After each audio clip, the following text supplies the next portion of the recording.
বৰপেটা জিলাৰ চেঙা বামপাৰাত আজি সংগীত জগতৰ অনন্য প্ৰতিভা অসমবাসীৰ হৃদয় ৰজা জুবিন গাৰ্গৰ মাহিলী একাজলি শ্ৰদ্ধাঞ্জলি অনুষ্ঠান আয়োজন কৰা হয়।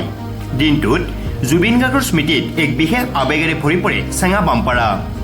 ৰাতিপুৱাৰে পৰা বিভিন্ন কাৰ্যসূচীৰে আৰম্ভ হয় অনুষ্ঠান। ৰাতিপুৱা ৮ বজাত বন্তি প্ৰজ্বলন কৰে চেঙা বামপাৰা পঞ্চায়তৰ অৱসৰপ্ৰাপ্ত পাঠক নিৰণ দাসে। ৰাতিপুৱা 10 বজাত বৃক্ষৰোপণ কৰে অগ্নি নিৰ্বাপক বাহিনীৰ অৱসৰপ্ৰাপ্ত উপ পৰিদৰ্শক তৰুণ তালুকদাৰে। ৰাতিপুৱা 11 বজাত আয়তী আৰু ভকতবৃন্দৰ দ্বাৰা নাম প্ৰসংগ। দুপৰীয়া 1 বজাত প্ৰসাদ বিতৰণ। আবেলি 3 বজাৰ পৰা আমন্ত্ৰিত বীৰ নামৰ দ্বাৰা নাম পৰিৱেশন। পাঠিকা দৰ্শনা চৌধুৰী আৰু নিজুমণি দাস অকণি ডেকা।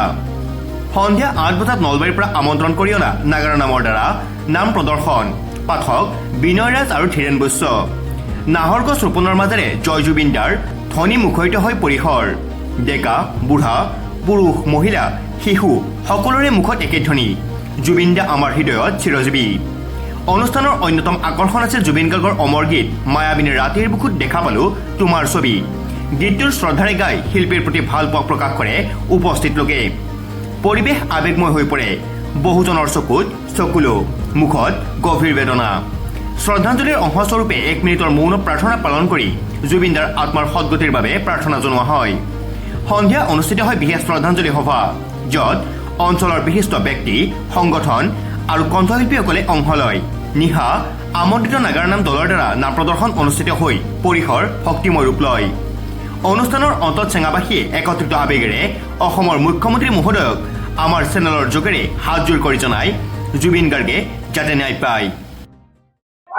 আমাৰ প্ৰাণৰ শিল্পী অসমৰ সংগীত জগতৰ ৰাজপুত্ৰ হিয়াৰৰ মুঠু, যাক আমি সাৰ্থক বুলি কওঁ, জুবিন দাৰ মৃত্যু আজি এমাহত ভৰি দিলে। আৰু এই এমহীয়া মৃত্যু তিথিটি চেঙা বামপাৰাৰ জুবিন প্ৰেমী ৰাইজে দিনজোৰা কাৰ্যসূচীৰে বামপাৰাৰ কীৰ্তাংগৰৰ সন্মুখত অনুষ্ঠিত কৰিছে শ্ৰদ্ধাঞ্জলি জনোৱাৰ উদ্দেশ্যে। ৰাতিপুৱা কেইবাটাও কাৰ্যসূচী, গুৰুত্বপূৰ্ণ কাৰ্যসূচী সফল সমাপনৰ পিছত এতিয়া আমাৰ অন্যতম কাৰ্যসূচী তেখেতক শ্ৰদ্ধাঞ্জলি জনোৱাৰ উদ্দেশ্যে শ্ৰদ্ধাঞ্জলি অনুষ্ঠান। এই কাৰ্যসূচীটো সমাপন ঘটিল। ইয়াৰ পিছত আছে আমাৰ ৰাজহুৱা নাম প্ৰসংগ। ইতিমধ্যে আমি কেইবাটাও নাম দলক ইয়াত নাম পৰিৱেশন কৰিবলৈ আমি মাতিছো আৰু নাম পৰিৱেশনৰ যোগেদি আমি তেখেতক শ্ৰদ্ধাঞ্জলি জনোৱাৰ উদ্দেশ্যে আমি এই কাৰ্যসূচীবোৰ লৈছো। মূলত কথা এইটোৱে যে আজি এমাহত ভৰি দিলে তেখেতৰ মৃত্যুত, আৰু এতিয়ালৈ জুবিন দাই ন্যায় পোৱা নাই। আমি আজি এই নামস্থলীৰ পৰা বা এই শ্ৰদ্ধাঞ্জলি স্থলীৰ পৰা আমি তেখেতৰ যিটো মৃত্যু আমি ন্যায় বিচাৰিছো। জুবিন দাৰ অমৰ হওক, জুবিন দাই ন্যায় পাওক, এই আমাৰ কামনা।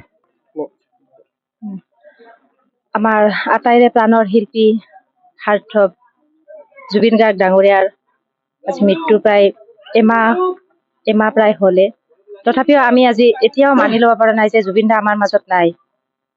যিহেতু আৰু তেখেত আমাৰ পৰা গৈছে, এতিয়া আমাক ন্যায় লাগে। তেখেতক কোনে এনেকুৱা কি ধৰণে কেনেকে মৃত্যু হ'ল আমি সেইটো বিচাৰো। এতিয়ালৈকে সেই তদন্ত এতিয়ালৈকে ওলাই পৰা নাই। আমি এইটোৱে বিচাৰো, গোটেই অসমবাসীয়ে বিচাৰে যে ন্যায় লাগে আমাক। জুবিন দাৰ মৃত্যু কেনেদৰে হ'ল আমাক সেইটো লাগিবই। এইখিনিয়ে বিচাৰিছো। আৰু মই তেখেতকো মই ইয়াৰ দ্বাৰাই ক'ব বিচাৰিছো যে তেখেতে যাতে উচিত তদন্ত এটা বিচাৰ কৰে আৰু তেখেতক যাতে জুবিন দাক ন্যায় দিয়ে। গোটেই অসমবাসীয়ে যিটো বিচাৰিছে, তেখেতে যাতে যিটো আৱেগ দুখ সেইটো তেখেতে যাতে বুজি পায় আৰু তেখেতে যাতে উচিত তদন্ত এটা বিচাৰ কৰে, আমি সেইটোৱে বিচাৰো। নমস্কাৰ। শ্ৰদ্ধাৰ জুবিন প্ৰেমী অসমবাসী ৰাইজলৈয়ে মোৰ হিয়া ভৰা শ্ৰদ্ধা যাচিছো।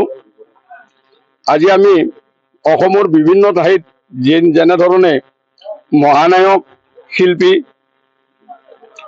জুবিন গাৰ্গৰ আজি মৃত্যুৰ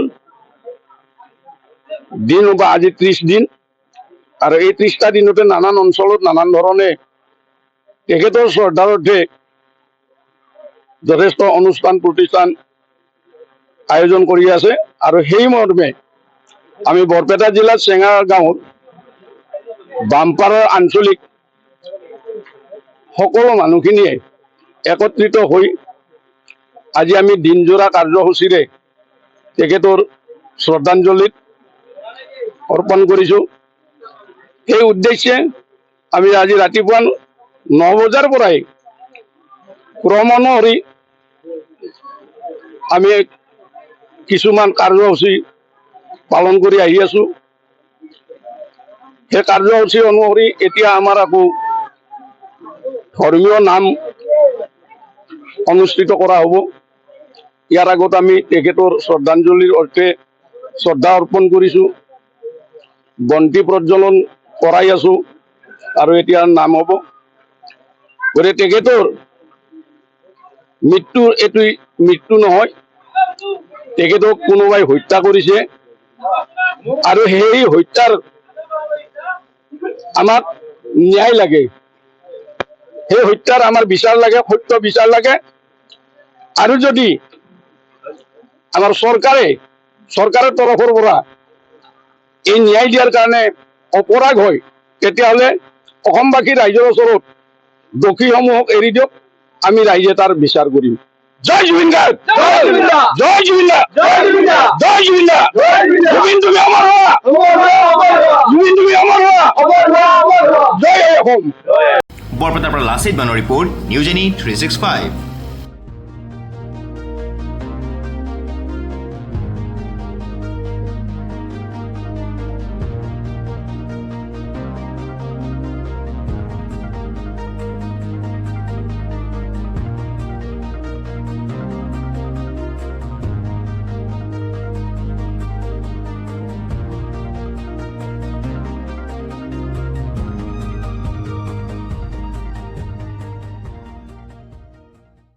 Stay informed, stay ahead. News Any 365.